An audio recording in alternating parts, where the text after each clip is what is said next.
Hello everyone, welcome to our channel Telugu vibes hub 26. ఈరోజు మన journey వచ్చేసి అత్యంత పవిత్రమైన శక్తి క్షేత్రాల్లో ఒకటైన అలంపూర్ శ్రీ జోగులాంబ అమ్మవారి ఆలయం గురించి తెలుసుకుందాం. శ్రీ జోగులాంబ అమ్మవారి ఆలయం తెలంగాణలోని గద్వాల్ జిల్లాలో తుంగభద్రా నది ఒడ్డున కృష్ణ తుంగభద్ర సంగమానికి సమీపంలో ఉంది. ఈ క్షేత్రాన్ని దక్షిణ కాశీ మరియు శ్రీశైలం పశ్చిమ ద్వారం అని కూడా పిలుస్తారు. ఇది భారతదేశంలోని అష్టాదశ మహాశక్తి పీఠాలలో 5వ శక్తి పీఠంగా అత్యంత పవిత్రమైన స్థానం పొందింది. ఇప్పుడు మనం చూస్తున్నది అమ్మవారి ప్రధాన గర్భాలయం. ఈ ప్రధాన ఆలయంలోనే అమ్మవారి శక్తిపీఠాన్ని అలాగే అమ్మవారి దర్శనాన్ని మనం ఇక్కడ చేసుకుంటాము.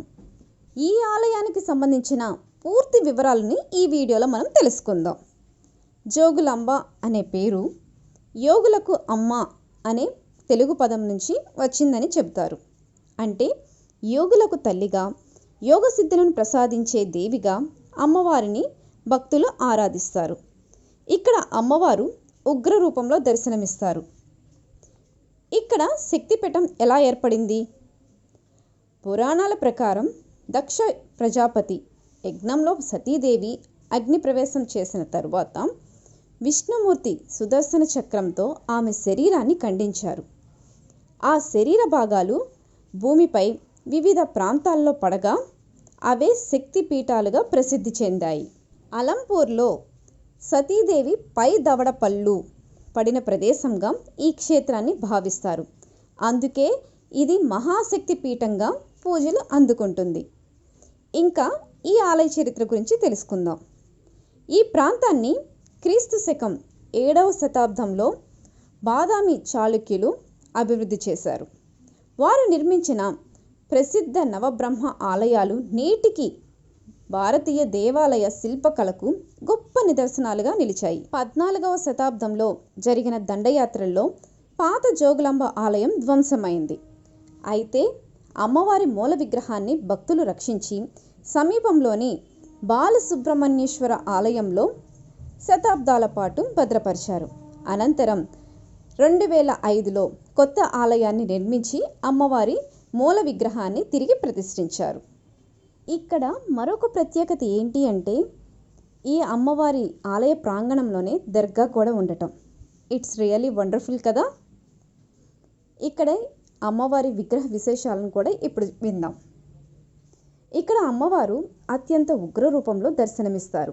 శవంపై ఆసీనురాలై తలపై తేలు, కప్ప, బల్లి వంటి జీవులతో కనిపిస్తారు. బయటకు వచ్చిన నాలుకతో ఉన్న ఈ రూపం దుష్ట శక్తులను సంహరించే శక్తికి ప్రతీకగా భావిస్తారు. అదే సమయంలో యోగ సిద్ధులను ప్రసాదించే కరుణామయి తల్లిగా కూడా భక్తులు విశ్వసిస్తారు. జోగులాంబ అమ్మవారితో పాటు ఇక్కడ శ్రీ బాలబ్రహ్మేశ్వర స్వామివారు కూడా మనకిక్కడ దర్శనమిస్తారు. శక్తి, శివుడు ఒకే క్షేత్రంలో కొలువై ఉండటం వల్ల ఈ ప్రాంతానికి మరింత ఆధ్యాత్మిక ప్రాధాన్యం ఏర్పడింది. నవబ్రహ్మ ఆలయాలు. అలంపూర్లోని నవబ్రహ్మ ఆలయాలు బాదామి చాళుక్యుల అద్భుత నిర్మాణాలు. వీటిలో బాలబ్రహ్మ, స్వర్గబ్రహ్మ, పద్మబ్రహ్మ, వీరబ్రహ్మ, విశ్వబ్రహ్మ, గరుడ బ్రహ్మ, కుమార బ్రహ్మ, అర్కబ్రహ్మ, తారక బ్రహ్మ ఆలయాలు ఉన్నాయి. ఇవి భారతీయ శిల్పకళా వైభవాన్ని చాటి చెబుతున్నాయి. దసరా నవరాత్రులు, మహాశివరాత్రి, కార్తీక మాసం ఇలాంటి సందర్భాలలో ఈ ఆలయంలో అత్యంత వైభవంగా ఉత్సవాలు నిర్వహిస్తారు.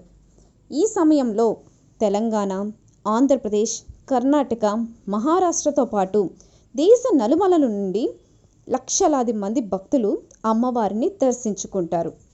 ఈ ఆలయం ఉదయం 7 గంటల నుండి మధ్యాహ్నం 1 గంట వరకు, తిరిగి మధ్యాహ్నం నుండి రాత్రి 8:30 వరకు దర్శనం ఉంటుంది. పండుగ సమయాలలో కొంచెం మార్పులు అనేది ఉంటాయి. ఈ ఆలయానికి కర్నూలు నుండి సుమారు 27 కిలోమీటర్ల దూరంలో సమీప రైల్వే స్టేషన్ కూడా ఉంది. అలంపూర్ రోడ్ నుండి అక్కడ ఆలయంకి 9 కిలోమీటర్ల దూరంలో ఉంటుంది. రైల్వే స్టేషన్ నుంచి రోడ్డు మార్గం కూడా చాలా ఈజీగా వెళ్ళొచ్చు. ఇప్పుడు మనం చూస్తున్నది తుంగభద్ర కృష్ణా నది రెండు కలిసిన సంగమం. ఈ వాటర్ అంతా కూడా పై వరకు వచ్చేస్తాయి బాగా ఫ్లోటింగ్ ఉన్న టైంలో.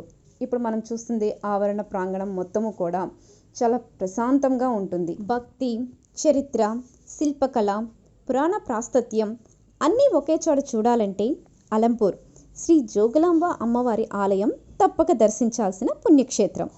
జీవితంలో ఒక్కసారైనా ఈ మహాశక్తి పీఠాన్ని దర్శించి శ్రీ జోగులాంబ అమ్మవారి ఆశీస్సులు అందరికీ ఉండాలని మనస్ఫూర్తిగా కోరుకుంటున్నాను. ఈ వీడియో నచ్చితే లైక్ చేయండి, షేర్ చేయండి. ఇంకా ఇలాంటి ఆధ్యాత్మిక క్షేత్రాల కోసం ఇప్పుడే మన ఛానల్ని సబ్స్క్రైబ్ చేయండి. Thank you for watching my video.